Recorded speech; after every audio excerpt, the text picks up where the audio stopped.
Les pilotes de la catégorie production du championnat de France de la montagne se retrouvaient il y a quelques jours dans les Côtes d'Armor, à Saint-Gouénot, pour y disputer la 6e manche du championnat de France de la montagne 2022.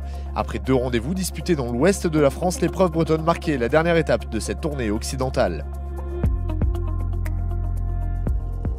Vainqueur à la Pommeraye pour la 4e fois de l'année, Yannick Poinsignon arrivait dans le mené en qualité de favori au volant de sa BMW M3 U92. Si sa suprématie fut contestée lors des essais, le pilote vosgien a rapidement remis les pendules à l'heure pour s'offrir un nouveau succès à Saint-Gouénot et ainsi prendre un avantage non négligeable au championnat avant de basculer dans la seconde moitié de la saison.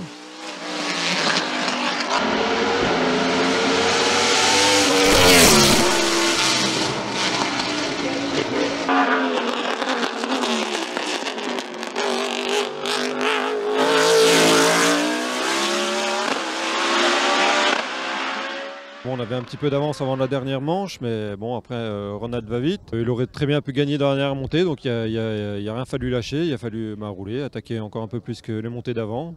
Bon, c'est ce que j'ai fait, c'est passé, ça fait un chrono qui est sympathique. On repart avec la victoire, donc ça fait plaisir. Leader samedi soir, à l'issue des essais, le champion de France de la montagne Ronald Garcès a montré de réels progrès et place sa Lamborghini Huracan Super Trofeo à la 2e position du classement général.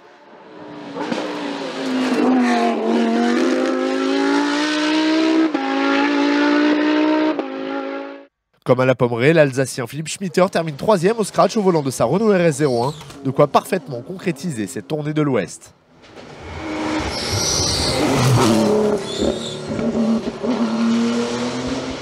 En tête du groupe N à l'issue de la première montée de course, Moran 4 Makoviak termine finalement à la 2e position de ce classement ainsi que de celui du N4 et est à l'arrivée la meilleure féminine de la catégorie production. Jamais 203 pour Nicolas Delperrier qui, après Terval et la Pommeraye, remporte la classe FC2 pour terminer meilleur jeune de la catégorie production sur sa Simca Rallye 2. Delperrier, le meilleur jeune de cette catégorie production. Surfant sur sa belle forme du moment, Jean-Marc Gandolfo termine à la 4e position de la classe GTTS 4 sur sa Porsche Cup. Il termine également 9e du scratch. Philippe Marion poursuit également sur sa belle lancée en prenant la 5e place de la classe avant de s'envoler vers les États-Unis pour la course de côte de Pikes Peak.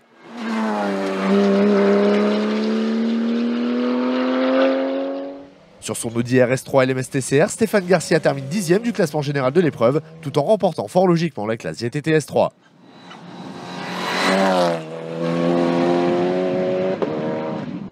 Deuxième succès consécutif dans la classe GTTS 2 pour Jean-Jacques Morel qui y impose sa Peugeot RCZ Cup. La classe GTTS 1 a offert une belle confrontation entre les pilotes de midget que remporte finalement Jean-Michel Lestienne.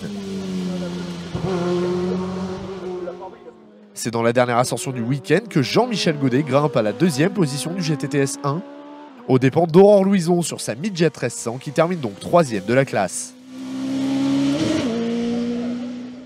Au volant de son Alpina 110 GT4, Anthony Dubois remporte le GT Sport pour la 4e fois de la saison, tout en arrachant la 4e position au général.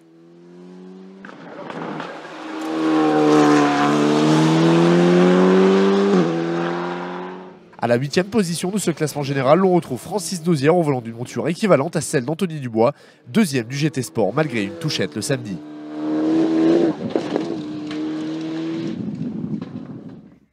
Derrière les deux hommes, Elodie Lafosse place sa Lotus Exige à la 3e position du groupe et s'impose dans la classe GT1.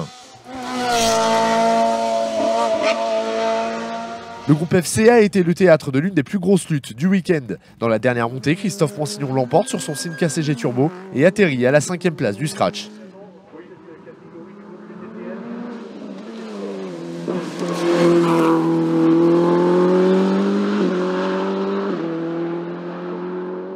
Auteur d'une prestation XXL tout au long de l'épreuve au volant de sa Simca Rallye 3, Mathieu Nouet doit finalement se contenter de la seconde position du groupe et de la 6e du général, mais aura à nouveau régalé les spectateurs.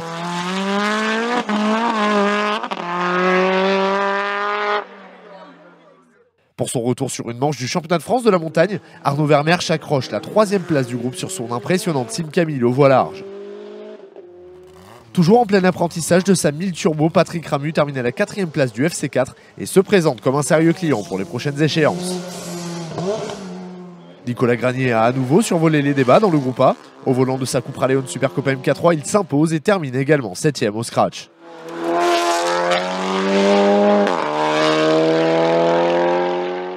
Le Normand Julien Dupont fait une belle opération au championnat en terminant deuxième du groupe.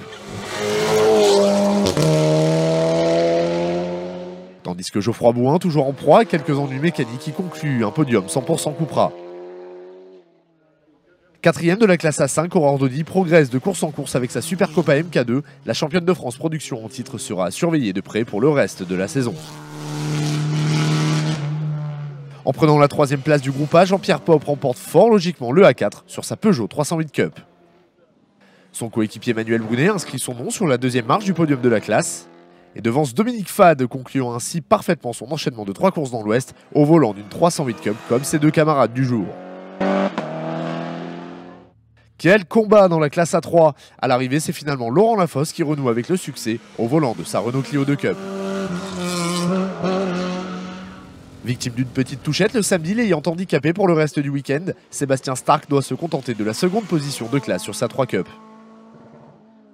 Vainqueur de cette classe, justement, intervalle, Michel Binot hisse sa Nissan Almera Kit Car à la 3e place du A3 à Saint-Gouéno. Une belle opération au championnat pour le vétéran de la catégorie production. Sébastien Lemaire remporte sa 6e victoire consécutive dans le groupe N en Bretagne, au volant de sa BMW M3 E36. Comme ses cousins de la famille Poinsignon, Nicolas Weisbecker ramène la coupe à la maison en remportant le groupe F2000 sur sa BMW 318 Compact. Victime d'un problème mécanique l'ayant empêché de prendre part à la dernière montée de course, le Rochelais Samuel Duracier termine second de groupe sur sa Honda Civic Tipper.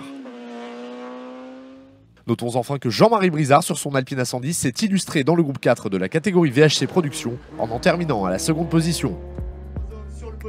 Place désormais à un mois de pause pour les concurrents de la catégorie production qui se retrouveront les 2 et 3 juillet prochains dans le Doubs pour y disputer la 58e course de côte de Villafan et Chevannes, 7e manche du championnat de France de la montagne 2022.